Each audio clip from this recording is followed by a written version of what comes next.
Good afternoon everyone. आज का जो लेक्चर होने वाला है वो होने वाला है hands on training on in art software.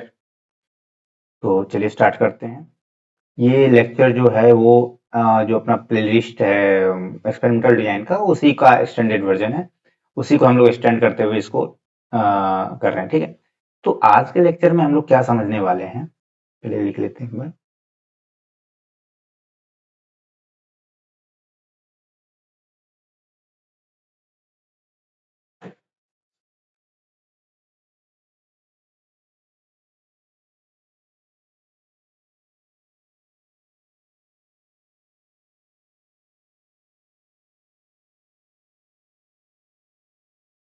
समझिए, अभी तक हम लोगों ने क्या पढ़ा, पहले इसको समझते हैं, ठीक। अभी तक हम लोगों ने जाना कि अभी अभी तक हम लोगों ने 6 लेक्चर अपलोड कर चुके हैं एक्सपेरिमेंटल डिजाइन में। तो उसमें हम लोगों ने सबसे पहले सीआरडी डिजाइन को पढ़ा, फिर हमने आरसीबी डिजाइन को पढ़ा, फिर हम लोग पोस्ट हॉक टेस्ट पढ़े थे, फिर एलएसडी डिजाइन पढ़े थे, फिर हम लोग पूल्ड एनोवा, या आप कह लो इसको इंटरेक्शन एनोवा, इसको जाने थे, ठीक है। तो हमने आपको इन सारे डिजाइन्स का जो फंडामेंटल पार्ट है, उसका बेसिक्स क्या है, और उसको कैसे कैलकुलेट करते हैं उसके एनोवा को, फिर एनोवा का फिर हमने पोस्ट हॉक टेस्ट कैसे करते हैं, इन सारे का जो फंडामेंटल बेसिक पार्ट है वो हमने आपको बता रखा है। अगर आपको जानना है कि एक मतलब जो डिजाइन है वो कैसे उसका एनालिसिस कैसे करते हैं, तो वो आप फंडामेंटल मैथमेटिकल पार्ट जाके देख सकते हैं लेक्चर में, ठीक है। लेकिन आपके पास अगर एक्सपेरिमेंट आप करते हो, रिसर्च करते हो, रिसर्च करने के बाद क्या होता है, एक्सपेरिमेंट करते हो, एक्सपेरिमेंट का जो डेटा होता है, एक्सपेरिमेंट का जो डेटा होता है, उस डेटा का अपन लोग को एनालिसिस करना होता है, ठीक है। आप जानते हो कि वो डेटा का एनालिसिस हम लोग उसका जो कैलकुलेशन है वो हम लोग मैनुअली नहीं कर सकते हैं, ठीक है। अभी तो मैंने एक छोटा छोटा एग्जांपल देता था, वो तो मैनुअली आपको मैं करके दिखाता था कि हाथ से कि चलिए इसका सॉल्यूशन कैसे होगा या इसको कैसे कैलकुलेट करेंगे। वो आपको समझाने के लिए होता है, वो एक एग्जांपल डेटा हो जिससे आप कॉन्सेप्ट को समझे कि एक्चुअली वो उसके अगर कोई अगर एनालिसिस है उसका मैथमेटिकल पार्ट क्या है, उसका बैकग्राउंड क्या है। लेकिन आप इन जब रिसर्च करते हो, जब प्रैक्टिस में आप आते हो, तो ऐसा नहीं कि आप उसको मैनुअली कैलकुलेट करते हो। आपके पास डाटा जनरेट होता है रिसर्च से, उस डाटा का आप लोग एनालिसिस करते हो किसी एक सॉफ्टवेयर में, ठीक है। तो आज जो हम लोग डाटा का जो एनालिसिस करेंगे वो करेंगे आर सॉफ्टवेयर में, ओके। आर सॉफ्टवेयर में जो काम मान लो आप आर सॉफ्टवेयर में जो काम आप हम मैनुअली अगर आप करो उस डाटा का एनालिसिस, तो बहुत हो सकता है एक दिन भी लग जाए, क्योंकि डाटा का जो साइज होता है वो बहुत बड़ा होता है, ठीक है। आप उसको कैलकुलेट नहीं कर सकते मैनुअली। लेकिन आर सॉफ्टवेयर में वो मिनट्स और सेकेंडों में हो जाएगा। लेकिन उसमें इंपॉर्टेंट क्या है ये समझना इंपॉर्टेंट है कि जब हम आर सॉफ्टवेयर में कोई एनालिसिस करते हैं, तो उसके लिए हमें सबसे पहले आर सॉफ्टवेयर में एक पर्टिकुलर डिजाइन में डाटा को अरेंज करना होता है, ठीक है। क्या करना होता है, सबसे पहला काम क्या है, डाटा अरेंजमेंट। इसको ऐसे लिखो, steps in data analysis.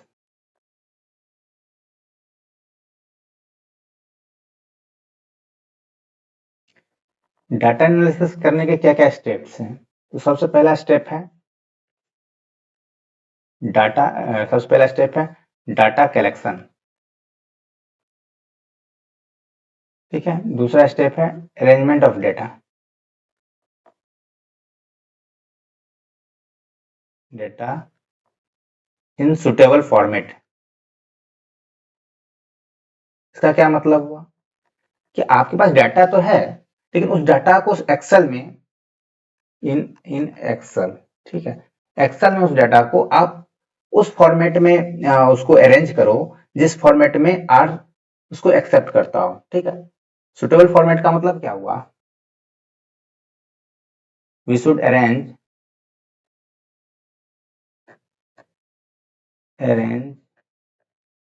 Data in particular format.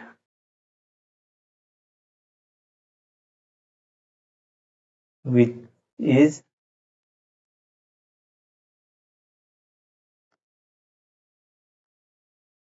so that data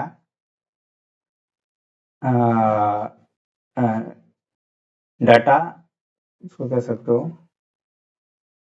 particular format according to R software. R software में जो भी पैकेज आप यूज करने वाले हो, मैं बताऊंगा कि पैकेज कौन सा यूज करेंगे। जो भी पैकेज आप यूज करने वाले हो उस पैकेज में अगर डाटा एनालिसिस करना है तो पर्टिकुलर फॉर्मेट में एक्सेल में डाटा को अरेंज करना होता है। उसको समझेंगे कि ये कैसे करना है, ठीक है। और फिर उसके बाद क्या होता है, आपने डाटा को अरेंज कर लिया, फिर होता है तीसरा स्टेप अपलोड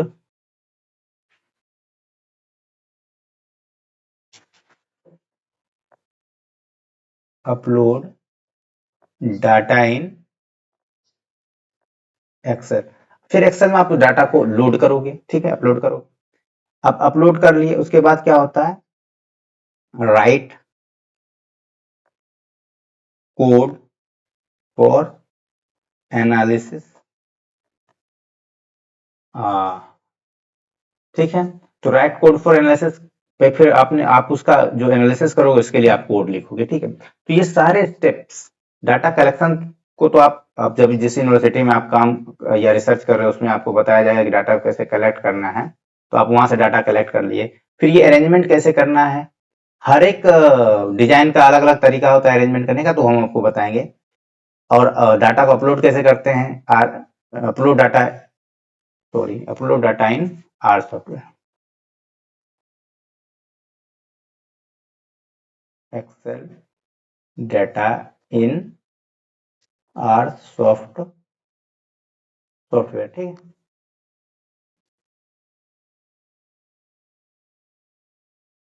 ओके, और फिर हम लोग कोड को भी समझेंगे कि कोड, मैंने कोड अभी लिख रखा है लेकिन मैं आपको समझाऊंगा कि कोड कैसे लिखते हैं, कोड कैसे बनता है, उसका क्या मतलब होता है, ठीक है। तो ये कुछ स्टेप्स हैं, ठीक है, डाटा एनालिसिस का। तो इस लेक्चर में हम लोग आरसीबीडी का सैंपल डेटा हमारे पास है रहेगा, उसका हम लोग एनालिसिस करेंगे, ठीक है।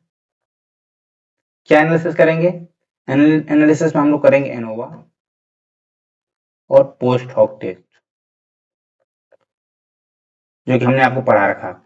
पोस्ट हॉक टेस्ट में डीएमआरटी, एलएसडी और एचएसडी, जो टकी वाला जो टेस्ट है, ठीक है। ये तीनों हम लोग ये आज के लेक्चर में इसकी ये एनालिसिस हम लोग करेंगे, ठीक है। अब ये एनालिसिस करने के लिए जो पैकेज हम लोग यूज करने वाले हैं वो होगा एग्रीकोले, ठीक है। एग्रीकोले पैकेज हम लोग यूज करेंगे, आर पैकेज, ठीक है। ये सब मोस्टली यूज्ड पैकेज है एग्रीकोले, जो आपको डाटा एनालिसिस में हेल्प करता है, ठीक है। तो चलिए स्टार्ट करते हैं।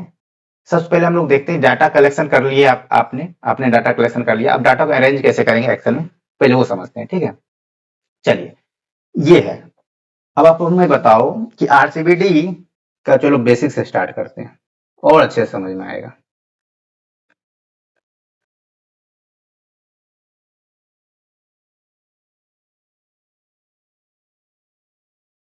ठीक है, आरसीबीडी, वेट अ सेकेंड,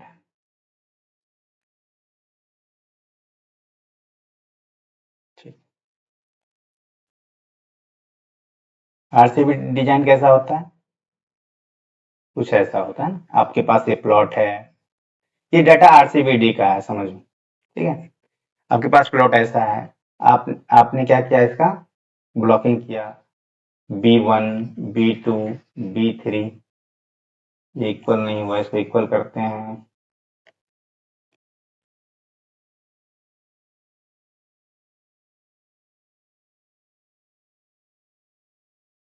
ठीक है। अब आप जानते हो कि जो B1 है वही R1 है, जो B2 है वही R2 है, जो B3 है वही R3 है, ठीक है। अपने पास 3 एप्लीकेशन है, और इस डाटा सेट में अपने पास एप्लीकेशन कितने हैं, जो डाटा सेट आज हम लोग यूज करने वाले एनालिसिस में, उसमें रेप्लिकेशन कितने हैं? 3। जीनोटाइप कितने हैं? जीनोटाइप है अपने पास 50। और ठीक है, यही। और ट्रेट कौन सा है? ट्रेट है यील्ड। क्रॉप कौन सा है? व्हीट। ठीक। तो आपका कुछ भी हो सकता है, ट्रेट कुछ भी हो सकता है, यील्ड भी हो सकता है, प्लांट हाइट भी हो सकता है कि आप, इसमें मैंने एक ही ट्रेट यूज किया है, हो सकता है आपके पास 15-20 ट्रेट हो एक साथ, जैसे यहाँ यील्ड है, यहाँ प्लांट हाइट है, फिर लीफ एरिया इंडेक्स है, जो भी है। फिर आपको हो सकता है कि टेलरिंग हो, हाँ, कुछ भी हो सकता है। तो यहाँ पर बहुत सारे ट्रेट हो सकते हैं। 1000 ग्रेन वेट हो सकता है, ठीक है, पेनिकल नंबर हो सकता है, पेनिकल लेंथ हो सकता है, कुछ भी हो सकता है। लेकिन हमारे इस केस में अभी तक, अभी जो हम लोग यूज कर रहे हैं वो यूज कर रहे हैं एक ही ट्रेड को समझने के लिए। ये तो एग्जाम्पल डाटा है, इसलिए समझने के लिए, ठीक है। अब समझो कि अपने पास आरसीबीडी में ये जो रेप्लिकेशन, 3 रेप्लिकेशन है, हर रेप्लिकेशन में 50-50 जीनोटाइप होंगे, क्योंकि इसमें 50-50 है। हर रेप्लिकेशन प्लस 50-50 जीनोटाइप होंगे, तो अपन लोग डाटा कैसे रिकॉर्ड करते हैं? मान लो रेप्लिकेशन 1 है, फर्स्ट 2 3 4 अप टू 50 जीनोटाइप है। इसका इल्ड का डाटा लिए, इसका इल्ड का डाटा लिए, इसका इल्ड का डाटा लिए, ऐसे करके लिए। फिर R2 में गए, R2 में भी first, second, third, fourth, fifth, ऐसे करके 50 जीनोटाइप है। इसका भी डाटा लिए, इसका भी डाटा लिए, इसका भी डाटा लिए, इसका भी डाटा लिए। फिर R3 में भी ऐसे गए। हो सकता है कि जैसे यहाँ पर first, second, third, fourth, fifth ऐसे 50 हो, तो यहाँ पर पहला हो सकता है, पहला प्लॉट में फिफ्थ जीनोटाइप लगाओ। लेकिन जब डाटा लेंगे तो जो कॉपी में आप लिखोगे तो 1 to 50 लिखोगे, और फिफ्थ होगा तो यहाँ पे फिफ्थ जो होगा उसका यहाँ पर आप इल्डर लिख लोगे। डाटा जब आप लिखते हो कॉपी में तो आप ऐसे लिखते हो, ठीक है।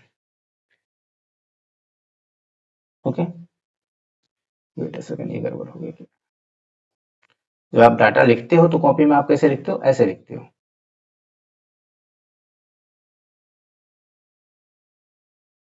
अब यहाँ पर भी 1 2 3 4 होगा, 50 तक होगा, इसका डाटा होगा, ठीक है। लेकिन आपको ये डाटा जब आप ऐसे लिखते हो तो आपको एक्सेल में ऐसे नहीं रखना है। आपको एक्सेल में क्या करना है? पहले R1 का 50 जीनोटाइप का लिखना है, फिर R2 का, फिर R3 का। मतलब R1 है उसका 50 जीनोटाइप का डाटा लिखे, फिर R2 का 50 जीनोटाइप का डाटा लिखे, फिर R3 का 50 जीनोटाइप का डाटा लिखे, ठीक है। तो ऐसे जैसे R1 है उसका 50 जीनोटाइप का डाटा ये हो गया, R2 है उसका 50 जीनोटाइप का डाटा ये हो गया, R3 है उसका 50 जीनोटाइप का डाटा ये हो गया, ठीक है। तो आप ऐसे इस फॉर्मेट में लॉन्ग, मतलब लंबा फॉर्मेट में आपको लिखना है। ये क्या है? R1 R2 R3, बस इसको सीधा एक ही फॉर्मेट में, लंबे फॉर्मेट में लिख देना है, ठीक है। तो आप, हमने इसको ऐसे ही अरेंज करके रखा है। चलो अब आपको समझ में आ जाएगा मैं क्या कहना चाहता हूँ। देखो, हमारे पास जो डाटा है वो कैसा है? हमने सबसे पहले R1, जितने भी R1 थे उसके जो 50 जीनोटाइप थे उसका यील्ड लिखा,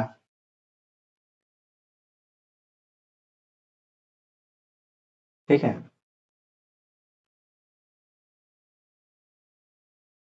फिर हमने क्या किया? फिर हमने, ये R1 का है,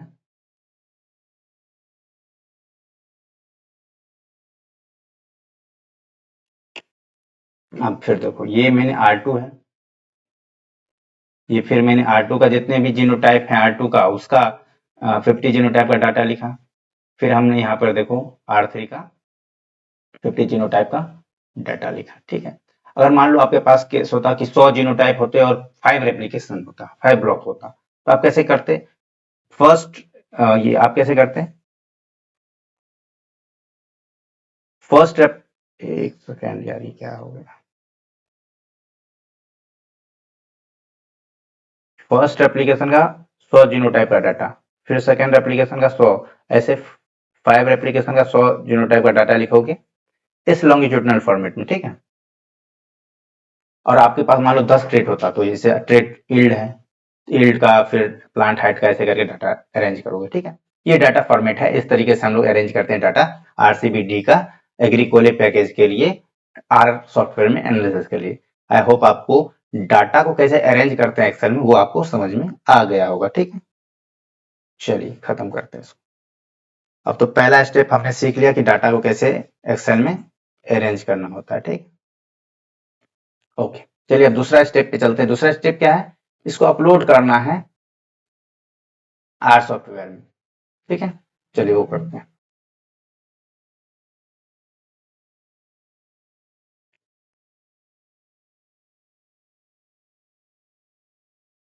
ये अपना आर सॉफ्टवेयर है। इस आर सॉफ्टवेयर में हम लोग डाटा को अपलोड, पहले मैं आपको समझा देता हूँ कि आर सॉफ्टवेयर को आप जाओगे गूगल पे, आर स्टूडियो लिखोगे, वो आपके पास एक मतलब ऐप आर स्टूडियो का जो वेबसाइट है वो खुल जाएगा। उस वेबसाइट से आप आर स्टूडियो को डाउनलोड कर लोगे, ठीक है। डाउनलोड करने के बाद आपको कुछ खोलोगे तो आपको कुछ इस तरीके का इंटरफेस देखने को मिलेगा, समझो। अब क्या है कि ये जो कंसोल है, इसमें हम लोग क्या करते हैं, ये जो कंसोल है ये वाला, इस कंसोल में हम लोग कोड लिखते हैं, ठीक है। इस कंसोल में जो है वो आप जो भी कोड के बाद जो आपको रिजल्ट जो दिखते हैं ना, वो इसी कंसोल में आप आपको जो आप डाटा अपलोड करोगे, आप जो उसका डाटा फ्रेम बनाओगे, अगर सब डाटा को अगर आप मान लो डाटा में 50 जीनोटाइप, आप 10 जीनोटाइप को सेव करोगे तो वो भी यहाँ पर दिखेगा। जो भी एनालिसिस करोगे उसका वो आपको यहाँ पर दिखेगा। ये जो है, ये जो आप कोड लिखोगे तो कोड रन जो होगा ना वो आपको यहाँ दिखेगा। कोड जो रन होता है, जैसे ये कोड है, इसको अगर जब हम रन करेंगे तो कोड रन होता हुआ यहाँ पर आपको दिखेगा, ठीक है। अगर कोई मान लो कोड रन करते वक्त अगर कोई प्रॉब्लम आती है तो वो भी आपको यहाँ पर बताएगा कि वो प्रॉब्लम क्या है, ठीक है। आप फिर वो प्रॉब्लम को समझो, फिर उसको कोड में उसमें एडिट करो, फिर उसको रन करो तो आपको सही हो जाएगा, ठीक है। और ये जो कंसोल है, ये वाला जो पार्ट है, इस पार्ट में आपको जितने भी पैकेजेस हैं आर सॉफ्टवेयर के वो आपको मिलेंगे। सबसे पहले तो आपको सारा फाइल यहाँ पर आप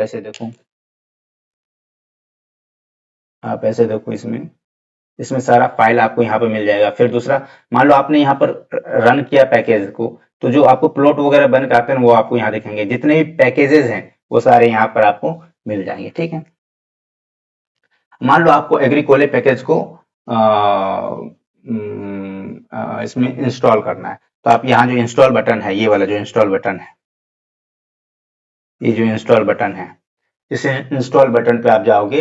यहाँ से आप उस एग्रीकोले पैकेज, जैसे यहाँ पर हमने एग्रीकोले पैकेज को इंस्टॉल कर रखा है, और इंस्टॉल करने के बाद आप यहाँ पे टिक कर देना। टिक करने से ना ये लाइब्रेरी हो जाता है, यानी कि ये आपको, आप जैसे इंस्टॉल तो कर लिए लेकिन हमेशा तो एग्रीकोले यूज नहीं करोगे। जब यूज करोगे तब आपको यहाँ पर टिक करना पड़ेगा। उससे क्या होगा, ये मतलब आपको, मतलब अब आप अब उसका यूज कर सकते हो आसानी से, ठीक है। तो अभी हमने एग्रीकोले इसमें पैकेज इंस्टॉल कर रखा है। आपको करना होगा तो आप इंस्टॉल से यहाँ से कर लोगे।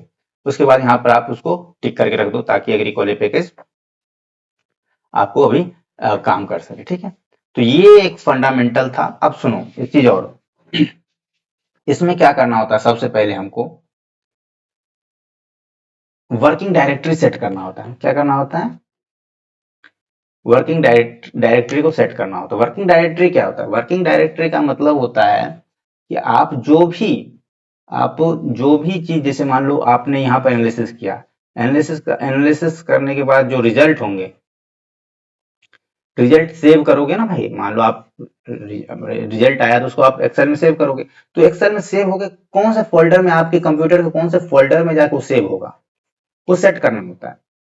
तो आप अगर वो सेट कर दोगे तो फिर क्या होगा कि यहाँ पर कोई भी एनालिसिस होगा जो रिजल्ट का ना, वो उसी फोल्डर में जाके सेव होगा, ठीक है। और अगर आपको मान लो एक्सेस करना है कोई फाइल, मान लो इस यहाँ अपलोड करना फाइल, तो आप अगर वर्किंग डायरेक्टरी में ही वो फोल्डर डालो और यहाँ पे डायरेक्टली उसको एक्सेस कर सकते हो। तो ये मतलब होता है वर्किंग डायरेक्टरी का, ठीक है। तो चलिए अब समझते हैं कि वर्किंग डायरेक्टरी को सेट कैसे करते हैं।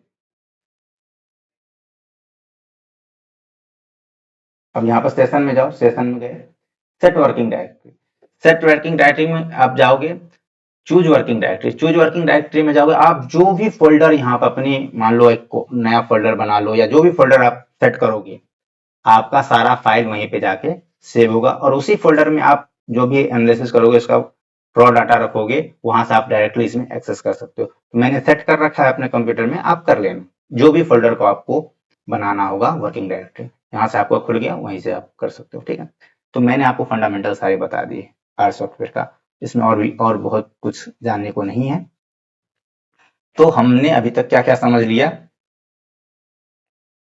हमने अभी तक समझा है कि डाटा को कैसे अरेंज करते हैं, और डाटा को एक्सेल में कैसे अरेंज करेंगे, ठीक है। फिर हमने जो बेसिक है इंटरफेस आर का वो समझ लिया, ठीक है।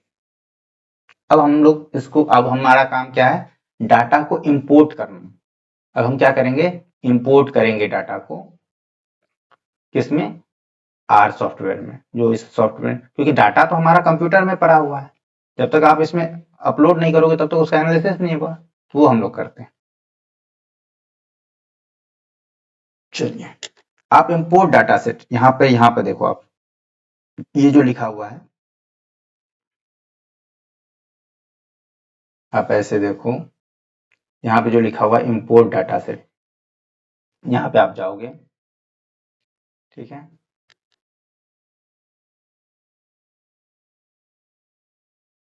यहाँ पे जाने के बाद आप क्या करोगे? यहाँ पे क्लिक करोगे, क्लिक किए।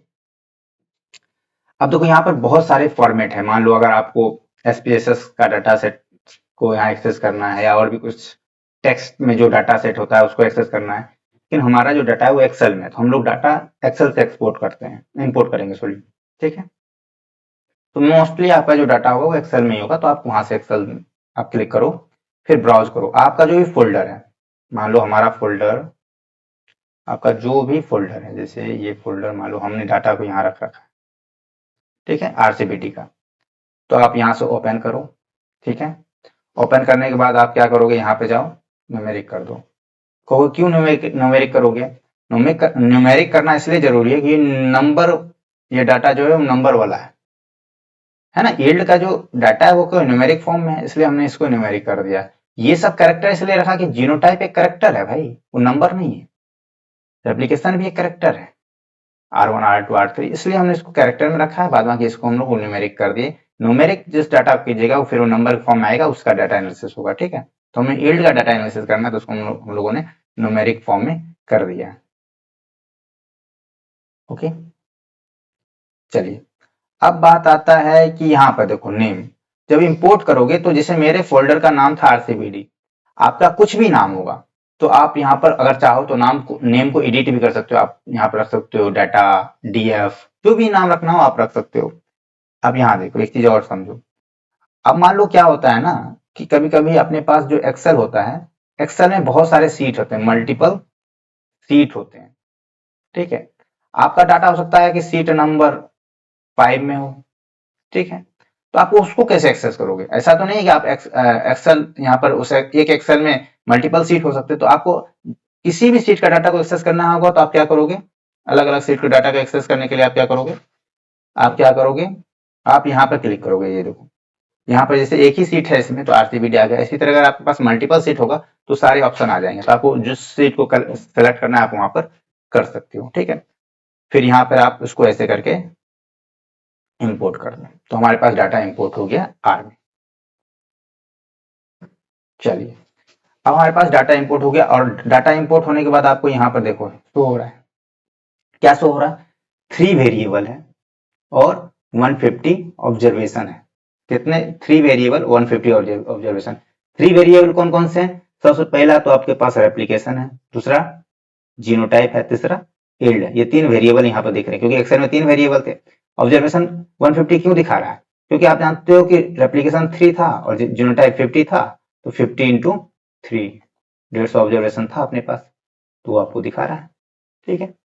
तो आपको समझ में आ गया होगा ये डाटा को इंपोर्ट कैसे करते हैं। चलिए, अब हम लोग समझते हैं, डाटा इंपोर्ट हमने कर लिया, अब इसका एनालिसिस कैसे करते हैं। हमने एग्रीकोले जो सॉफ्टवेयर है, एग्रीकोले सॉफ्टवेयर को भी हम लोगों ने यहाँ पर इंस्टॉल करके उसको लाइब्रेरी कर लिया, ठीक है।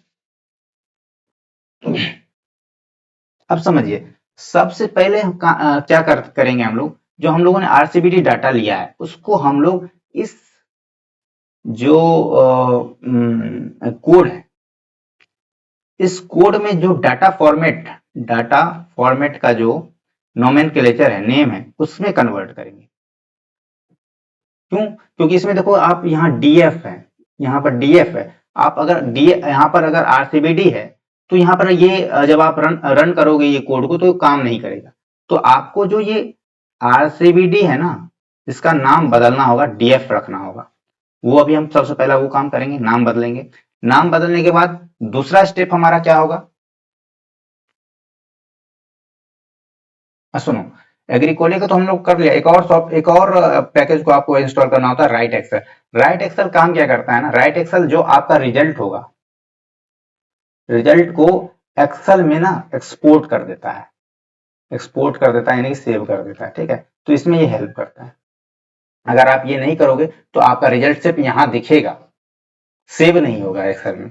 तो एक्सेल में सेव करना इसलिए जरूरी होता है क्योंकि आप फिर उस आसान होता है, उस एक्सेल से कॉपी पेस्ट करके आप अपने थीसिस में रिजल्ट आगे लिख सकते हो। ठीक है, तो इसलिए राइट एक्सेल हम लोगों ने यहाँ पर उसको भी किया। तो राइट एक्सेल का भी सेम फॉर्मूला है कि आप इंस्टॉल करो फिर उसका लाइब्रेरी कर तो आ जाएगा। ठीक है, हम पहला स्टेप हम लोगों ने समझ लिया, इंपोर्ट करना यानी कि इंस्टॉल करना और लाइब्रेरी करना। वो कैसे करते हैं वो हमने समझ लिया।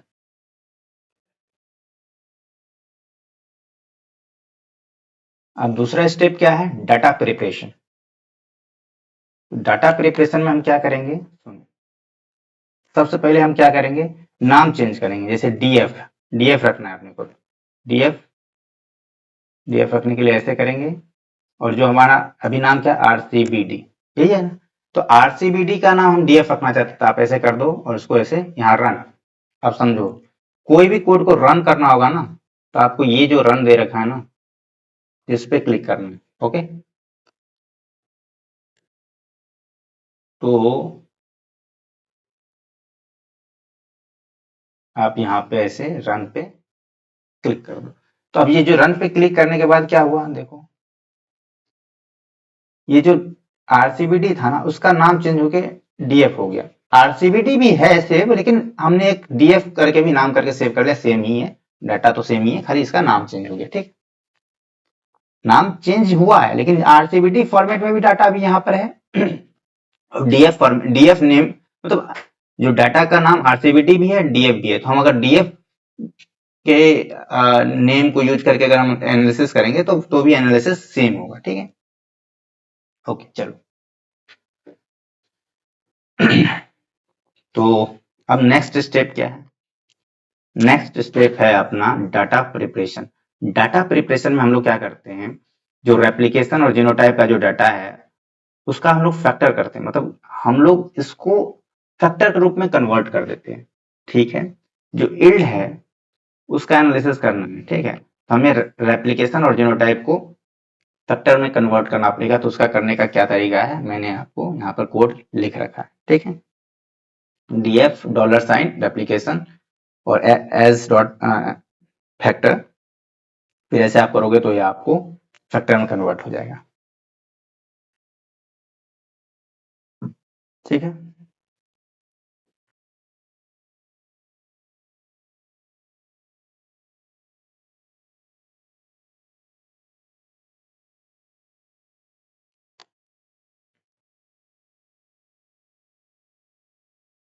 अब तीसरा स्टेप क्या है इसमें, ये स्टेप समझना बहुत जरूरी है, मेन यही स्टेप, ये स्टेप बहुत इंपॉर्टेंट समझना, ध्यान से समझना इस स्टेप को। इस स्टेप में क्या है कि हम लोग क्या करते हैं, पहले ट्रेट नेम को डिफाइन करते हैं।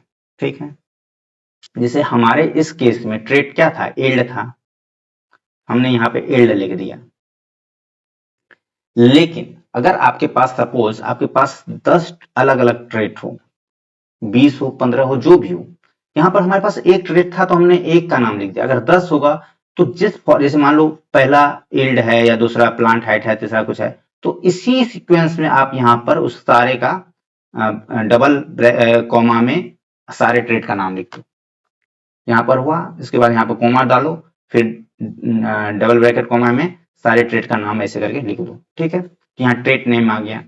अब मान लो आपके पास जैसे यहाँ पर एक्सेल समझो, यहाँ पर जो एक्सेल है, यहाँ पर एक्सेल में क्या था कि एक्सेल में सिर्फ एक है। यहाँ पर मान लो ये कौन सा, तीसरा है ना भाई, पहला दूसरा तीसरा कॉलम। चौथा, पांचवा, छठा, मान लो आपके पास 10 ट्रेट है, तो 10 ट्रेट होंगे तो आपके पास 12 कॉलम होंगे। 2 कॉलम एक रेप्लिकेशन का, एक जीनोटाइप का, और 10 कॉलम आपके ट्रेट का। तो आप क्या करोगे, उसको लिखोगे 3 से लेकर 12 तक हमारे पास ट्रेड्स हैं, ठीक है। और थर्ड ट्रेड कौन है, फोर्थ ट्रेड कौन है, आपको यहाँ पर लिखना पड़ेगा ऐसे करके। यहाँ पर सारे ट्रेड का नाम आप लिख दिए, आप यहाँ पर सारा ट्रेड का नाम लिख दिए, और यहाँ पर क्या लिखोगे, 3 से लेकर जितने भी होंगे वो आपके हर एक डाटा के हिसाब से अलग अलग होगा, वो लिख दोगे। तो हमारे केस में क्या है, हमारे केस में थर्ड ही थर्ड है, 3 से 4 भी नहीं है, क्योंकि एक ही है, थर्ड ही है। तो इसलिए हम यहाँ पर ये जो चीज लिखा हुआ है, इसका मतलब यही हुआ कि यहाँ पर आप अगर 5 तक करना चाहते हो, 5 नंबर कॉलम तक ट्रेड का एनालिसिस करना होगा तो वो लिख दो, और 5 नंबर ट्रेड का जो नाम है वो यहाँ पे लिख दो, ठीक है। अगर 10 तक करना हो तो यहाँ पर 10 लिख दो, ठीक है, और यहाँ 10 तक जितने भी ट्रेड है उसका नाम लिख दो। तो ये है इसका मतलब, ठीक। चलिए, तो यहाँ पर हमारे पास सीन क्या है, अभी अभी हमारे पास कुछ नहीं है, हमारे पास 3 ही ट्रेड है, 3 का 3 से, ठीक है। और यील्ड हमने लिख दिया। अगर हमारे पास प्लांट, जैसे मान लो अगर हमारे पास प्लांट हाइट भी होता, एक प्लांट मान लो, प्लांट हाइट, प्लांट हाइट, तो हम प्लांट हाइट भी ऐसे ही लिखते, यहाँ कॉमा देंगे, फिर प्लांट हाइट, और यहाँ पर 3 है तो यहाँ 3 का 4 कर देंगे, क्योंकि अगला कॉलम में प्लांट हाइट लिखा होगा ना। उसी तरह अगर कुछ और होता तो यहाँ लिखते 5 कर देते, कुछ और होता तो आगे लिखते 6 कर देते, जहां तक जाता जाएगा उसको वहां तक करते जाएंगे, ठीक है। अभी यहाँ हटा देते हैं, हमारे डाटा में वो नहीं है, तो यहाँ पर 3:3 लिख दिए, ठीक है। अब हम क्या करते हैं, इसके बाद हम लोग स्टोरेज के लिए जितने भी, जैसे इनोवा हमें करना है, फिर डीएमआरटी करना है, एलएसडी करना है, और एचएसडी क्या है, ये टकी टकी टेस्ट ही है, ऑनेस्ट स्टूडेंट टेस्ट, जो टकी ऑनेस्ट स्टूडेंट टेस्ट है उसी को हम लोग एचएसडी कहते हैं, ठीक है। इसके लिए हम लोगों ने स्पेस बना दिया जहां पर जाके डाटा सेव होगा, रिजल्ट आने के बाद, ठीक है। और हमने फिर क्या किया, अब समझो, एक और पार्ट है बहुत इंपॉर्टेंट पार्ट। मैं यही जो मेन पार्ट है इसका कोड का वही समझाऊंगा, बाद बाकी सारी चीजें नॉर्मल होती है, आपको वो समझने की भी कोई खास जरूरत है नहीं। अब ये समझो, अब आप समझो कि आप जब मॉडल लिखते थे, हम लोग क्या लिखते थे,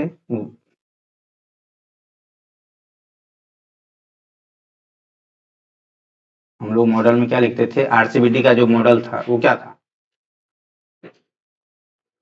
आरसीबीटी का मॉडल था Y I J equal to mu plus effect of block plus effect of treatment plus E I J, यही था ना, यही मॉडल था। अब हमें यहाँ पर वो मॉडल लिखने होंगे, ये जो ये है ना, ये वही मॉडल है, ठीक है। तो हमारे पास क्या था, हमें ब्लॉक का इफेक्ट हमारे पास जब इनोवा निकालते थे हम लोग क्या निकालते थे, सोर्स ऑफ वेरिएशन क्या होता था, एक होता था ट्रीटमेंट, दूसरा होता था रेप्लिकेशन या ब्लॉक, और चौथा होता था एरर, ठीक है। तो हम यही यहाँ पे लिखे हुए हैं, जो ट्रेट है ना, ट्रेट रेप्लिकेशन प्लस जीनोटाइप, ठीक है, और जो बचा हुआ है वो एरर। आपके पास क्या है, रेप्लिकेशन प्लस जीनोटाइप का आप निकालोगे तो जो टोटल में से रेप्लिकेशन और जीनोटाइप को माइनस कर दोगे तो बचा हुआ एरर आ जाएगा। तो यही ये यहाँ पर मॉडल लिखा हुआ है, ठीक है। चलिए,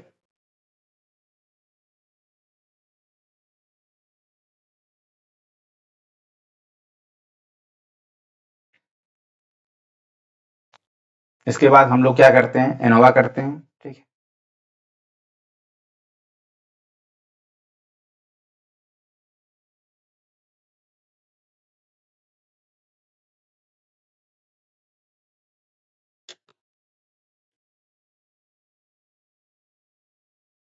अब हमने क्या किया है ना, कि जो इसमें कि हमने ऐसा कोड लिखा है जिसमें मान लो अगर आपके पास 0.001 पर भी अगर मान लो 0.1% पर भी अगर सिग्निफिकेंट होगा तो वो भी वो आपको 3 स्टार मतलब 2 स्टार में दिखाएगा। 0 पॉइंट सॉरी वो 3 स्टार में दिखाएगा। अगर आपके पास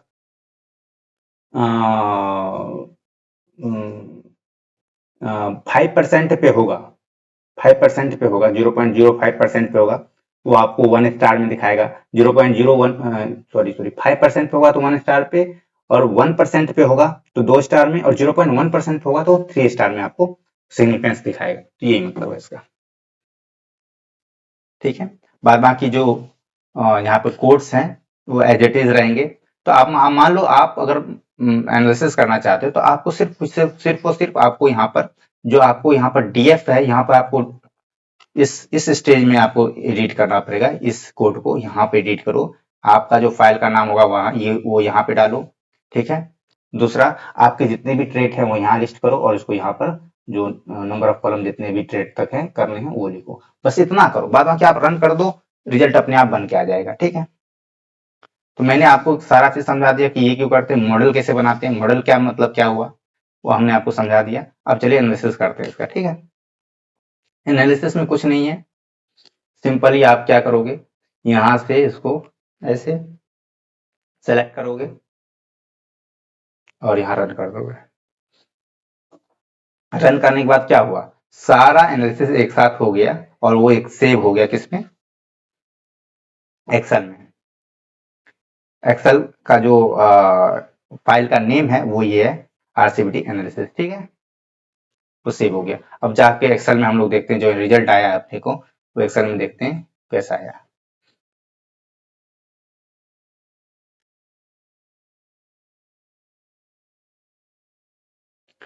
आप जो वो जो सेव होगा वो आपके वर्किंग डायरेक्टरी में होगा जो आपने सेट कर रखा होगा। ठीक है, हमने वर्किंग डायरेक्टरी सेट कर रखा है और हमारे वर्किंग डायरेक्टरी में ये देखिए एनालिसिस करके आ गया। ठीक है, ये देखिए इसमें क्या क्या आया, अब देखो एनालिसिस करके कितना अच्छे तरीके से सारा चीज आपके पास आ गया। समझो इसको, हम लोग जो करते थे उसमें भी यही होता था, रेप्लिकेशन, जीनोटाइप, रेसिडुअल और टोटल, सारा का डिग्री ऑफ फ्रीडम होता था, सम ऑफ स्क्वायर होता था, मीन सम ऑफ स्क्वायर होता था, एफ वैल्यू होता था, और यहाँ पर एक पी वैल्यू भी आया और सिग्निफिकेंस भी आया। मतलब इस डेटा में आप अगर एनालिसिस करो तो इस डेटा में देखो जीनोटाइप सिग्निफिकेंट है। ठीक है, लेकिन रेप्लिकेशन सिग्निफिकेंट नहीं है, तो इसमें ब्लॉकिंग करने की कोई जरूरत थी नहीं। आरसीबीटी का कोई मतलब नहीं कि वो एक एग्जाम्पल डेटा है, इसलिए मैं आपको समझा रहा हूँ। ठीक है, तो आपके यहाँ पर आया सिग्निफिकेंट। ठीक है, ये एनोवा आपको पता चल गया कि एनोवा में सिग्निफिकेंट है क्या, जीनोटाइप। ओके, अब एनोवा में सिग्निफिकेंट आ गया जीनोटाइप। अब इसके बाद हम क्या करते हैं, अगर नॉन सिग्निफिकेंट आता तो कोई मतलब नहीं था पोस्ट हॉक टेस्ट करने का, लेकिन सिग्निफिकेंट आया तो अब इसका हम लोग पोस्ट हॉक टेस्ट करेंगे। तो पोस्ट हॉक टेस्ट में क्या क्या होता है, डीएमआरटी एक है, एलएसडी है, और टकी टकी एचएसडी। ठीक है, ऐसा नहीं है कि आप ये तीनों आपको करना जरूरी है। अगर आपके थीसिस में कोई एक डीएमआरटी लिखा है तो आप सिर्फ डीएमआरटी कीजिए, लेकिन हमने आपको समझाने के लिए तीनों करके आपको दिखाया। ठीक है, इन तीनों का कोड आपके पास लिखा हुआ है, आपको सिर्फ अगर सिंगल करना है तो दो का कोड हटा दीजिए। अगर आपको सिर्फ या करना है तो सब कर लीजिए, सिर्फ डीएमआरटी का डाटा को आप थीसिस में प्रेजेंट कर सकते हैं, डीएमआरटी की जो एनालिसिस है उसको। ठीक है, चलिए अब करते हैं अपा जो डीएमआरटी का जो आया रिजल्ट वो ऐसा आपको आपके पास आया हुआ। यील्ड का जो वैल्यू है वो आपको यहाँ दे रखा है, यील्ड जो है वो आपको यहाँ दे रखा है, ग्रुप दे रखा है, जीरो टाइप दे रखा है, ट्रेड दे रखा है। आपके पास मान लो मल्टीपल ट्रेड्स होते, तो मल्टीपल ट्रेड्स अगर आपके पास होते तो यहाँ पर अनोवा कैसे आता जानते हैं, यहाँ पर जैसे यील्ड आया ना, फिर दूसरा ट्रेड का आता, फिर तीसरा ट्रेड का आता, फिर चौथा ट्रेड का आता। ठीक है, उसी का सारा ऐसे कर बन के आता। उसी तरीके से यहाँ पर अगर यील्ड है ना तो आप ऐसे देखो, यहाँ यील्ड है, तो दूसरा ट्रेड फिर यहाँ से स्टार्ट होता है, फिर तीसरा, फिर चौथा, ऐसे करके।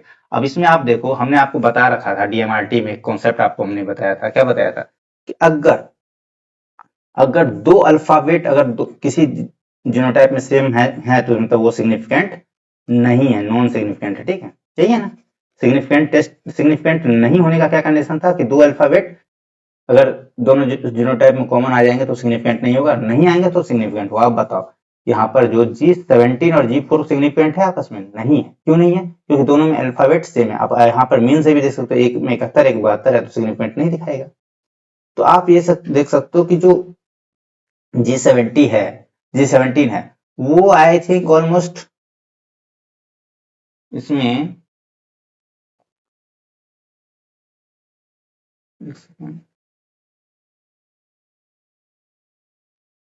यहां तक, सॉरी यहां तक,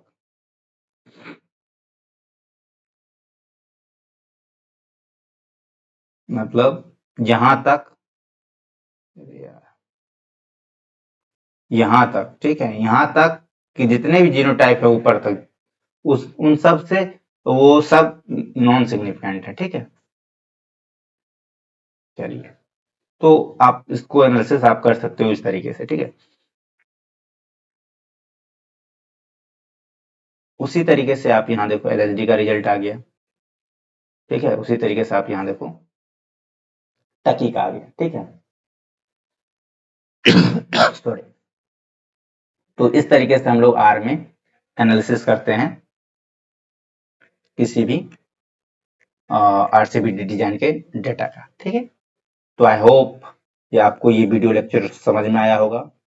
तो ये बहुत ही क्रूशियल है, और मैं इसका जो स्क्रिप्ट है और जो कोड है वो मैं आपको प्रोवाइड कर दूंगा।